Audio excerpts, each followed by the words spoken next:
Jim, thank you for that introduction. I'm so pleased to be back here with you and with the London School of Economics as you bring together your UK audience and your US audience. And although we're here to talk about a different book, I want to first give a very heartfelt plug to your book, Loving Your Neighbor in an Age of Religious Conflict. You make a very strong case in that book, which counters the commonly held notion about secularism. It's a very, very good read, well-researched, scholarly, without being stuffy. So thank you so much for that wonderful book, Jim.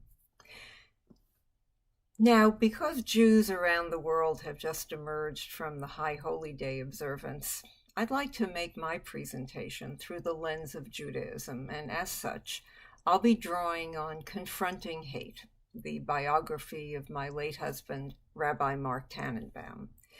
With the death of U.S. civil rights icon John Lewis, his call to, quote, make good trouble, unquote, has gotten a lot of play, so I'm going to begin by making some good trouble of my own. I'll start by challenging the title of this roundtable. It's easy to love your neighbor, someone who's like you. The challenge is loving the stranger, the other. In his time, Mark had a solid track record of making good trouble around that very issue. In the Hebrew scriptures, there's only one mention of love thy neighbor as thyself, but there are no fewer than 36 mentions of the obligation to care for the stranger. Today's migration, multicultural societies, and media expose us to many kinds of strangers, and we're not handling it very well. In our time, we're witnessing the confluence of three great hatreds: anti-Semitism, anti-Christianity, and Islamophobia.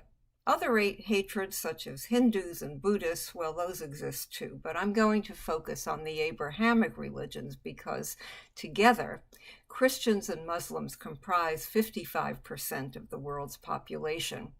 The Jewish population is tiny by comparison, but anti-Semitism is so ancient, irrational, and pervasive that it merits equal attention. A Pew survey of 44 countries revealed that religious hatred is the leading threat in the world, especially in the 5 countries in the Middle East.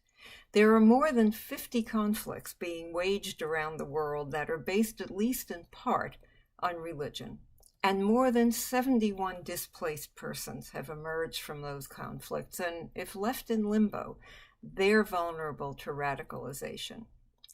In many cases, the trigger for conflict is hate speech. So I'm going to focus on hate speech, starting with the reason we're all meeting virtually today, COVID-19.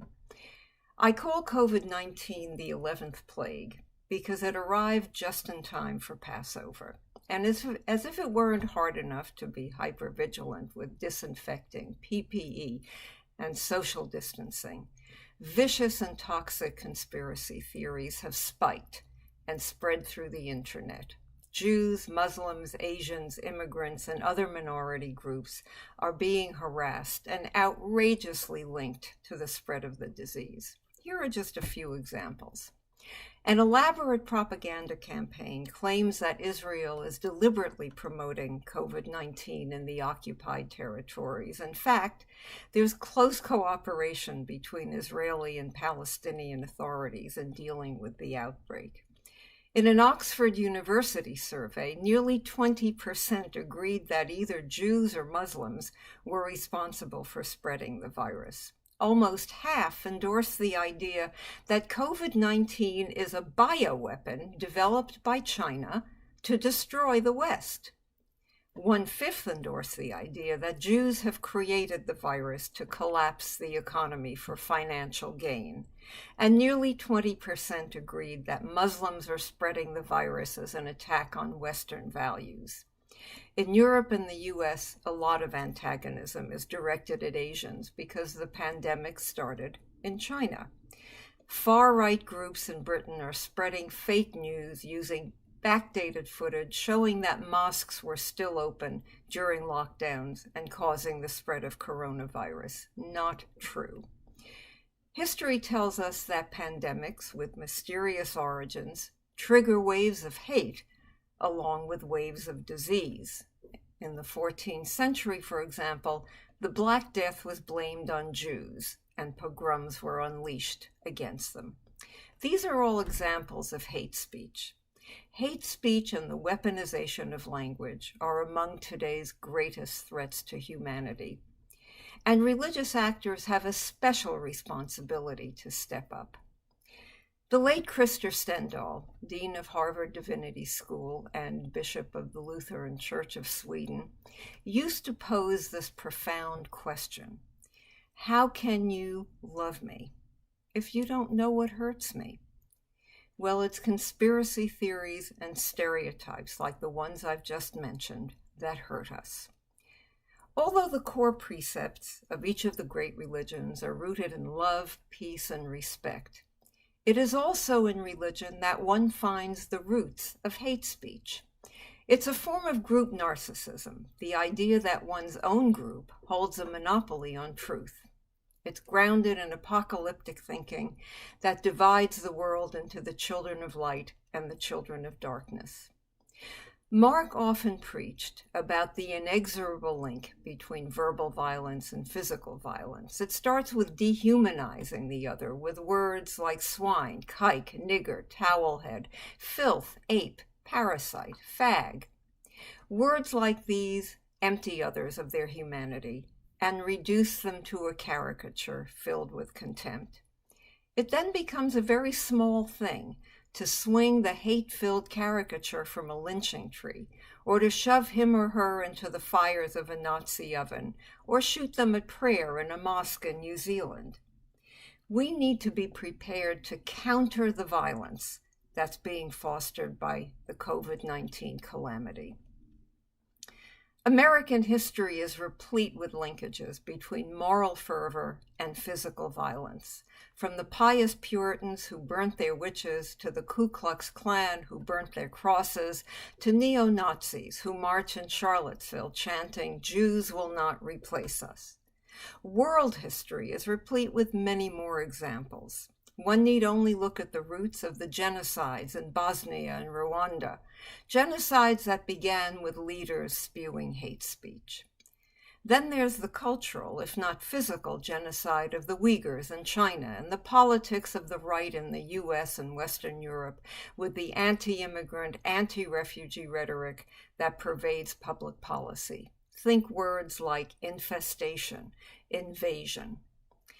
Hate speech is legally different from incitement to violence. Hate speech is the prelude to incitement, and incitement is the intermediate step to atrocity. The criminal justice system can only deal with the consequences of hate speech and react after it turns into a hate crime or mass atrocity. And that means that religious leaders have a special responsibility for calling out hate speech when it happens and cutting it off at the source. The religious lens is important, even in a largely secular West. 82% of the world's population identifies with a religion. Nearly 100% identify in regions where the most atrocity crimes are taking place. 70% of the globe's population is restricted in some form from practicing their faith, and the correlation between freedom of religion and the likelihood of violence is a close one and an opposite one. The more freedom, the less violence. On a policy level, we tend toward a negative paradigm. That is, avoid engaging with religious actors because there's nothing to be gained and too much to lose. But we should instead foster a positive engagement paradigm. Religion is part of the solution, not just part of the problem.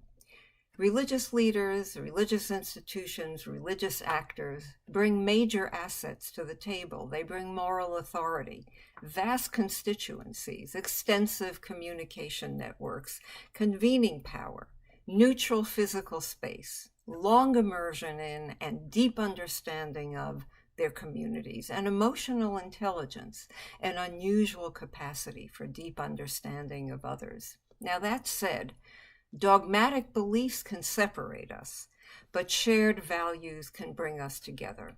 So Mark's take on Judaism was as a universalist, not a particularist, and that means being outward-facing, not insular. The particular Jewish values on which he called were, first, the notion that every human being is made in the sacred image of God and is therefore intrinsically worthy of dignity and respect. This is the foundation of all human rights. Leviticus 19:16, thou shalt not stand idly by while the blood of thy neighbor cries out from the earth, meaning that we're obliged to take action in the face of suffering. The idea that besmirching a person's reputation is akin to murder, which points directly to hate speech. And finally, there's the core value of Judaism, the concept of tikkun olam, the obligation to repair the world. But now let's go back to the impact of hate speech on the people we love to hate. The link between verbal violence and physical violence is clear in the US. We've had a tremendous rise in hate crimes. LGBTQ crimes have nearly doubled. Religion-based crimes have increased 23% since 2016. Crimes against Muslims decreased, but there was a huge increase in the years following 9/11, so we're coming down from a very high baseline. Crimes against Jews rose 37%. In fact, every year since 1991, crimes against Jews and Jewish institutions account for 50 to 80% of all religion-based crimes. And this is important because Jews are just the canary in the coal mine. If you have permission to go after the Jews, you can go after anybody. And this was proven with the Armenian genocide. There were no consequences to the Armenian genocide to Turkey, and this informed Hitler's decisions about the final solution.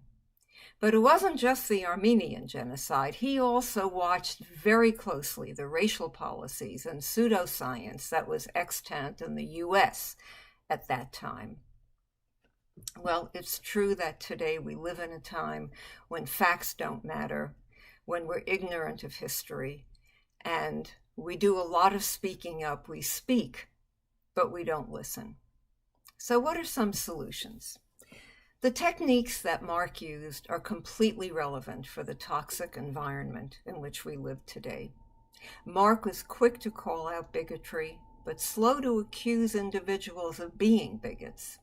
He formed multi-faith coalitions to address key issues, and finding common cause is a key way to love the stranger. He called out the politics of purity that cause us to view the other as evil, rather than someone who simply holds a different point of view. He debunked myths with facts by popularizing the relevant history. For example, he worked on the popular television series Holocaust and Jesus of Nazareth, which still airs every single year at Easter. Now, if only Facebook and Twitter had existed in his day, I can imagine what he would have done with it. But today we see Henry Louis Gates doing these kinds of things with series such as Reconstruction, and Simon Schama with the story of the Jews. These are used to reframe narratives. Mark also mobilized the moral authority of the clergy, and he challenged politicians' claims of piety if they behaved in ways that contradict the principles that they espouse, if they behave in ways that neither Moses nor Jesus nor Muhammad would recognize. He used the media to amplify his message, but most important, he listened deeply to the fears that underlie hate, and he spoke powerfully to those fears. Let me give you two contemporary examples. There are three great fears that are driving today's public policy when it comes to refugees. And those fears are economic impact, terrorism, and fear of Muslims.